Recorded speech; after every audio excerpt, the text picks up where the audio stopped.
Najznačajnije otkriće je jedne grobnice iz gvozdenog doba, odnosno od pre 2500 godina.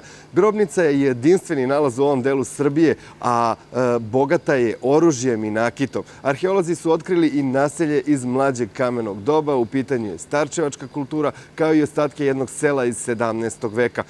Evo da čujemo šta o ovim istraživanjima kažu arheolozi koji su već mesec dana na terenu. Nalazi se koplje, fibula koja je služila za pričašćavanje odjeće. Ovo su ostaci alke na kojih se najverovatnije nalazio kaiš za koji se kačio ovaj bodež. Mi smo do sada istražili 3 skeleta smo našli.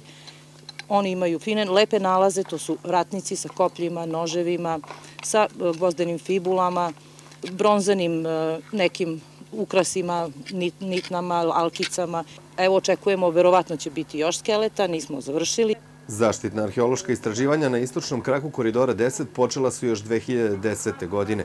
Stručnjaci ističu da su to obimna i skupa istraživanja, jedna od najvećih u istoriji Srbije. Do sada je otkriveno 20 izuzetnih arheoloških lokaliteta.